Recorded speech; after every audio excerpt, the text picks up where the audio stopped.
আন্তরিক প্রণাম জানিয়ে এবং উপস্থিত সকল রক্ত বন্ধুদেরকে আমার আন্তরিক ভালোবাসা এবং প্রণাম জানাই। মঞ্চে বলার অভ্যাস আমার সেরকম ভাবে নেই, তবুও বলছি রক্তদান সম্পর্কে যেটা আমরা করে থাকি।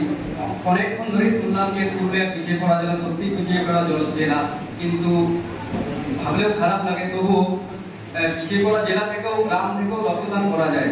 আমি প্রথমবার 2019 সালে রক্তদান করি, তখন আমার বয়স 19 বছরের মতো হবে হয়তো। তারপর থেকে আমরা 2020 সালে নতুন নেতাজি ক্লাব প্রাণ করে চেষ্টা করেছিলাম একটা রক্তদান শিবির করার। আমরা 50টা পাউচ দেওয়ার চেষ্টা করেছিলাম, কিন্তু যেহেতু আমার প্রত্যন্ত গ্রাম, তবু আমরা ভেবেছিলাম হয়তো 30-এর পরেই বন্ধ হয়ে যাবে। আমরা সবাই মিলে প্রায় প্রচারের পর সেই প্রথম ক্যাম্পে আমাদের 59 জন রক্তদাতা রক্তদান করেন। এখন কিন্তু তারপর থেকে আমরা প্রতি বছরই করি। এখানে হানিফদা জানবেন বা হেলালদা সকলে জানেন যে আমরা যখনই রক্তদান করি, রক্তদান শিবির আমাদের 100+ ডোনার হয়।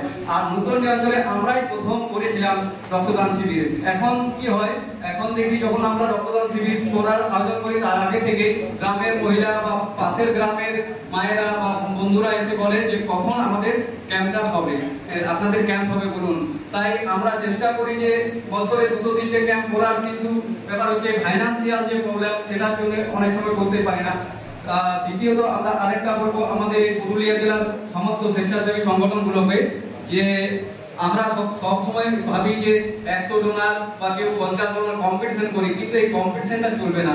আমরা সকলে মিলে একত্রিত হয়ে মানে বছরে 2-4টা করে ক্যাম্প যেন হয়, তাহলে কি হবে, পুরুলিয়া ডিস্ট্রিক্টে যে রক্ত সংকট সেটা দেখা যাবে না। সেটার জন্য আমি সকল স্বেচ্ছাসেবী সংগঠনের সদস্যদের কাছে অনুরোধ জানাবো যে আমরা সকলে একসাথে থেকে রক্তদান শিবিরগুলোকে বাড়িয়ে তোলা। Thank you. এই বলে আমার বক্তব্য শেষ করছি।